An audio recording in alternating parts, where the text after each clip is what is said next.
Ashamaa harka fuunee kabajamtoota dhaggeeffattoota keenya nageenya keenya kan jaalalaatii fi kan kabajaa bakkuma jirtanitti isin haa dhaqqabu isiniin jecha. Egaa kabajamtoota dhaggeeffattoota keenya jidduu kana ajjeechaa lammiilee nagaa irratti raawwatameef gamanaa ibsaatu ba'a gamasii ibsaatu ba'a nuti jidduu tanatti rakkannee jirra. Kan irraa dubbataa jirru uummata nagaati. Mootummaanis qaama biratti quba qaba. Mootummaa waggaa isiniin jennu mootummaa maqaa jechaa jirra malee mootummaa isa mootummaa jaaniin sanii miti. Paartileen Oromootis qaama biratti quba qabdi. Jidduu kanatti uummanni keenya kan nagaa rakkateeti jira. Egaa kabajamtoota dhaggeeffattoota keenya walumaa galatti biyyittii teenya mootummaan qabdu. Hundumaafuu gaa kabajamtoota dhaggeeffattoota keenya ibsa gamaa fi gamanaa paartileen Oromoodhaa baasaa jirtu isin biraan gahuudhaaf dhufneetiin jirra. Maarree hamma xumura qophii keenyaa sheer laayik gochaa akka nu waliin turtan isin gaafachaa qophiin keenya gaa akka itti aanu kana dhiyaataa laayik gochuun eegala.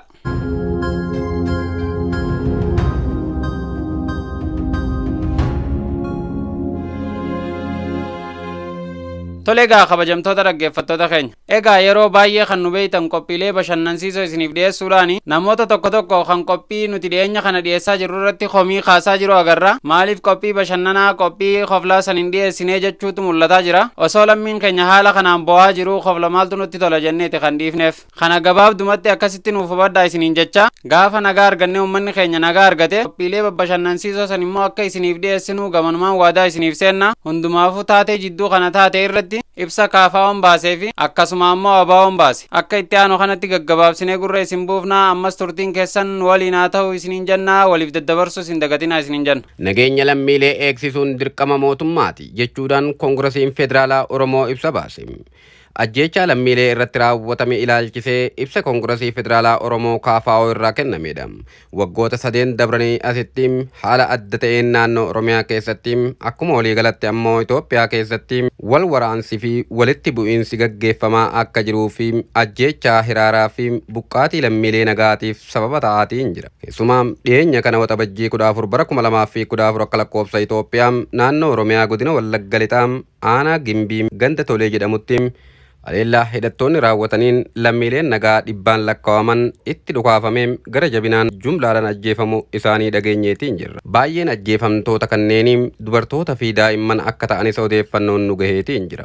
Ajjeechaa jumlaa kanaan mootummaa waraana bilisummaa Oromoo jechuudhaan kan himatu yommuu ta'u, waraanni bilisummaa Oromoo ammoo humnoota mootummaa hidhataniin akka ta'e jala muree ibseetiin jira. Kana gidduutti garuu dhiigni namoota nagaa gadi jigee irra dibamaa hafaatiin jira. Yeroo adda addaatti kan sammuu uummataa cinqan hidhattoota mootummaas ta'e kan mootummaatiin alaatiin ajjeechaawwan suukanneessoo raawwataman viidiyoodhaan hundam waraabamanii miidiyaalee adda addaa irratti gad dhiifamaa jiraachuu isaati. Fakkeenyaaf humnoota zamachaa Minilik jedhamanii mootummaan harka keessaa qabuu fi ayya mootummaa jalas kan turan naannoo Amaaraa godina addaa Oromiyaa naannoo Dawwaa Caffaa ganda Intoolii jedhamu keessatti baatii muddee bara 2014 torbaan dabre kana keessa ammoo namoota miseensota shanee jedhaman konkolaataa irraa buufamanii gara jabinaan ajjeechaan irratti raawwatame akka ragaa qabatamaan koomishiniin mirga dhala namooma Itoophiyaa qulqulleessee dhiyeessullee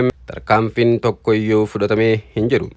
Kunis humni aangoo mootummaa to'atee jiru seera kabachiisuu fi nageenya lammiilee eegsisuudhaaf dirqama ijoo isaa ta'e baachuudhaaf humna dhabaa jiraachuu isaati mul'isa.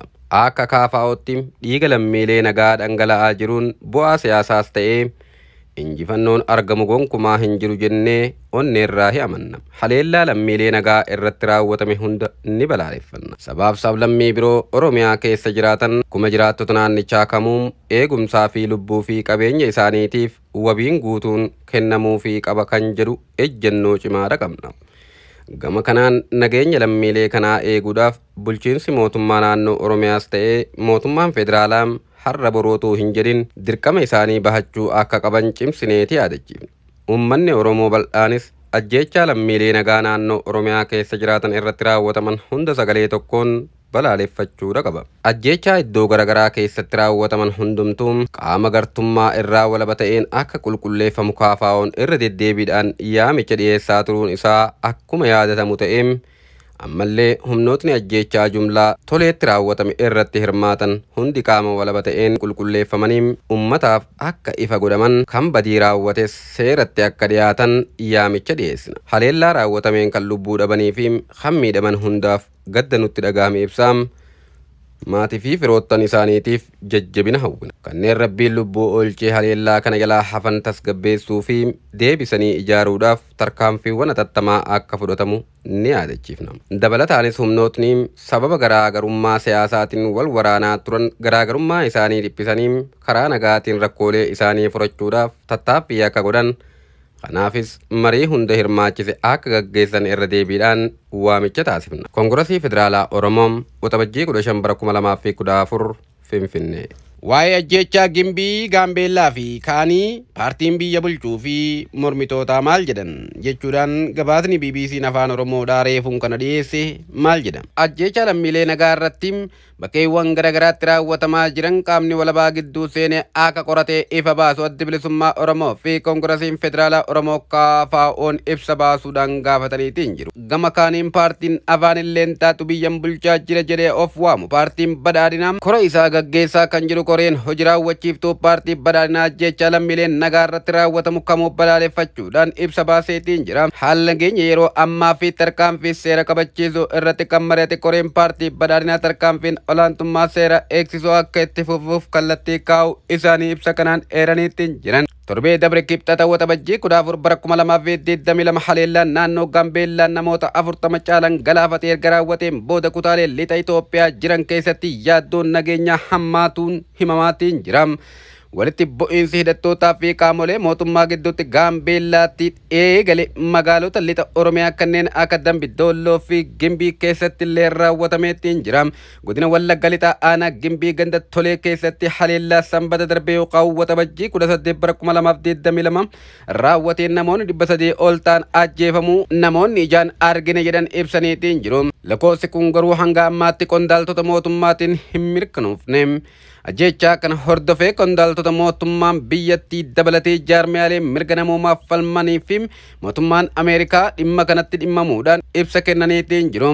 Adda bilisummaa Oromoo ibsa baase keessatti akka jedhetti dhumaatiin lammiileen nagaa irratti deemaa jiru kanaaf hidhattoota mootummaa komateetiin jira. Hidhattoonni mootummaa hidhattoota bosona keessa jiran barbaaduudhaaf jecha lammiileen nagaa humnaan bobbaasuun waraanatti oofaatiin jira jechuudhaanis adda bilisummaa Oromoo ibsa isaanii kana ni tuttuqa. Namoonni waa'ee waraanaa hin beekne humnaan guuramanii gara bosonaa geeffamuudhaan hidhattoota dura akka dhaabbatan taasifamaatiin jiru jechuudhaan dhumaatii lammiileetiif sababa dhiyeesse dhaabni ABO'dha. Koongirasiin Federaalaa Oromoo gama isaaniitiin dhumaatii lammiilee irratti qorannaa walabaa gaggeeffamuu qaba jechuudhaan ibsa baaseetiin jira. Mootummaan mirga lammiilee eegsisuudhaaf dirqama waan qabuuf itti gaafatamummaa kana guutumaan guututti fudhachuu qaba jechuudhaanis addeesseetiin jira.